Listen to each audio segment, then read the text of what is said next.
Guys আজকে আমরা একটা ছবি নিয়ে এসেছি, ছবিটিকে দেখাই দিচ্ছি আপনাদেরকে।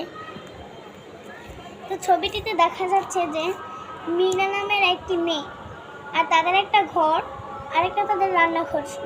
রান্নাঘরটা কমপক্ষে একটু দূরে।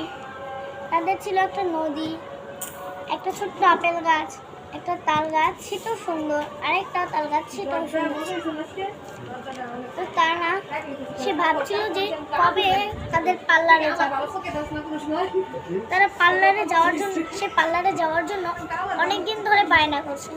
তাই সে মন খারাপ করে হাসতে হাসতে চলে গেল তার ঘরেতে। দেখুন মন খারাপ করে হাসতে হাসতে চলে গেল। তো পরের ছবিটি এখন নিব। পরের ছবিটিতে দেখা যাচ্ছে মিনার মা, মিনার বাবা এবং মিনার বড় বোন। এই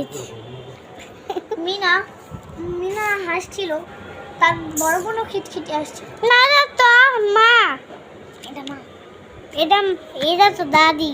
আচ্ছা থাক। তো তারপরে মিনার বড় বোন জিজ্ঞেস করলো তার বড় বোনকে, তোমরা আজকে এত খুশি কেন? আমার আজকে খুশি খুশি লাগছে। মিনার বড় বোন বললো, আমার আজকে খুশি খুশি লাগছে।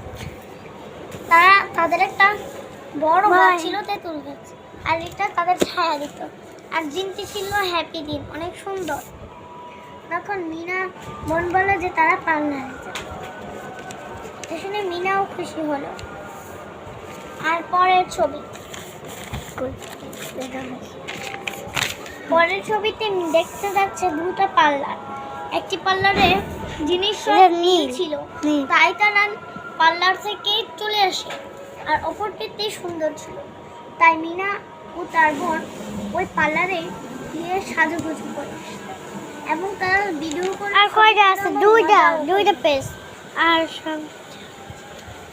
এরপর তারা মজার খুশিতে বাড়িতে যাচ্ছে। হঠাৎ তারা বাড়ি যাওয়ার সময় তারা পথ ভুলে যায় আর একটা নদীর সামনে চলে আসে। ছিল খুব সুন্দর নদী, অনেক বিশাল নদী এবং আকাশের রঙও ছিল নীল। আর পিছনে ছিল ঝোপঝাড় আর একটা মরা গাছে, মানে গাছে একটা ছোট্ট পাখি বসেছে। তাই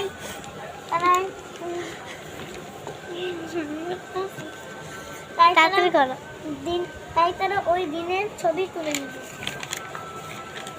আর তারা পথ ভুলে হাঁটতে হাঁটতে তাদের নানুর বাড়িতে চলে এলো। আর তাদের নানুর বাড়িতে নানি বলে, তাও নানি বলে।